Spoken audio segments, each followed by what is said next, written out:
The spinnerbait. Everything that you guys need to know about this lure right here, right now.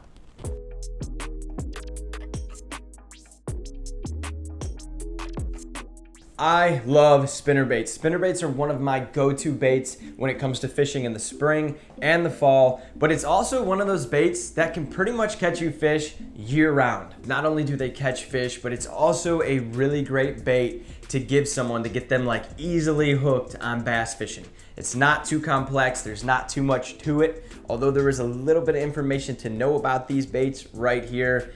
You can pretty much get away with giving it to anybody to teach them how to bass fish.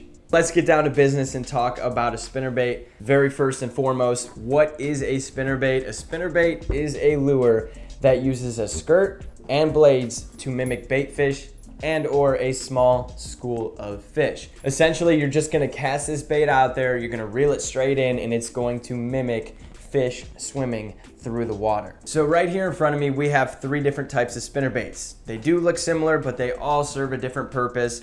2 of these are a more common spinnerbait that you will see, and then the third one is new to the market. It's definitely different. It's gonna be for that more experienced angler, but we'll get to that towards the end of the video. These 2 spinnerbaits right here are the most common spinnerbait that you will see.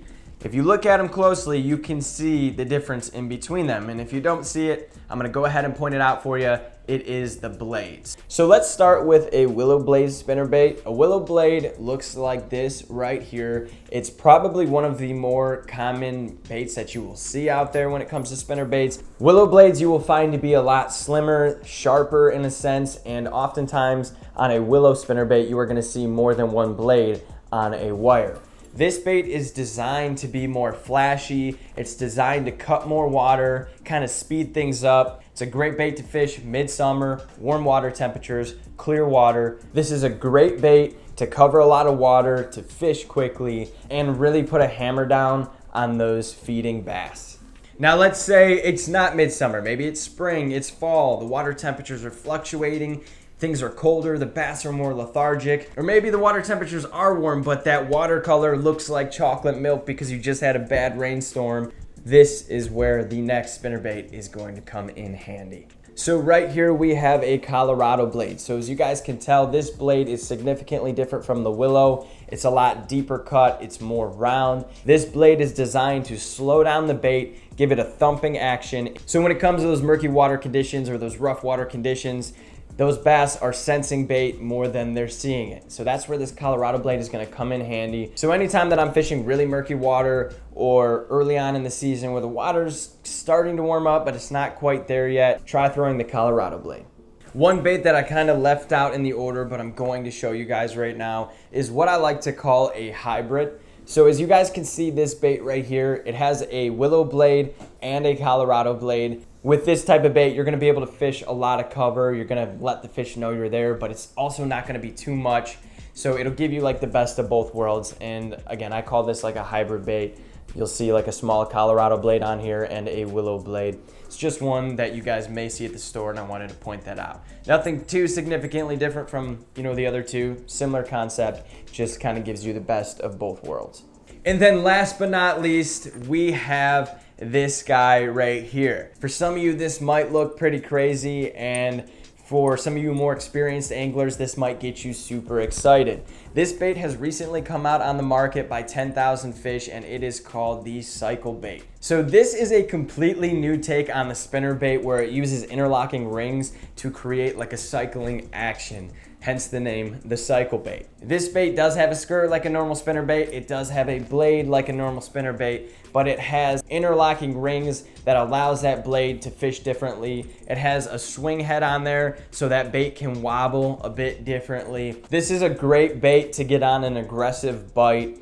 It is a little more complex, but the action is just juicy. Check it out.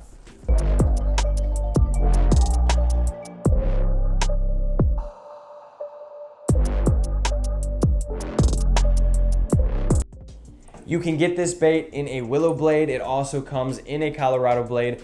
pick whatever you'd like. You could check it out. So it does have the best of both worlds when it comes to spinner baits. So one thing I want to quickly point out about this bait too, in case you guys are looking at, trying something like this, it's actually recommended to not be fished with a paddle tail swim bait. A lot of you guys might like putting a paddle tail on your spinner bait to beef up that action just a little bit. This bait, you can put a trailer on there, but it is recommended to just have a free bait rather than a paddle tail. The bait that I have on here right now is the Yoda worm. The Yoda worm is a great option when it comes to pairing a trailer on the cycle bait.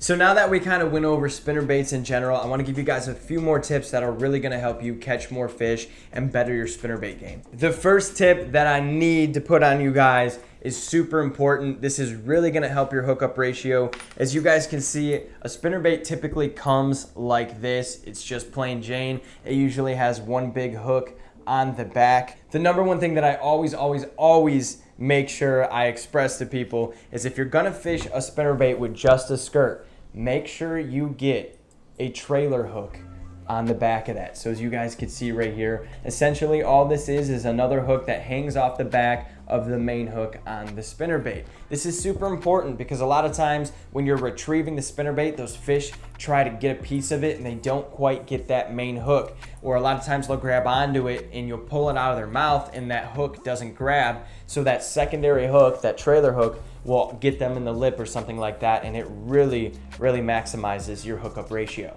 Another way you guys can add to your spinnerbait is by putting a trailer on it. You heard me talking about it with the cycle bait. One thing that I love to do when I'm just fishing a plain spinnerbait is to put my favorite paddle tail swim bait on there. This is a 3¼ inch Biospawn Exo Swim. That is my go-to trailer, and all I do is I take this guy and I put it right on the back of that main hook all the way through, and bam, I have a little bit beefier of a bait. I got some more action added to the back of that skirt, and fish really love to get a piece of this. If I'm not fishing a plain spinnerbait with a trailer hook, I'm beefing it up and fishing it with a Biospawn Exo Swim.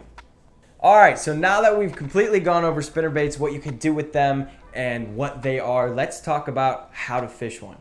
If you guys have never fished one before, it's pretty simple. Give it a whirl out there.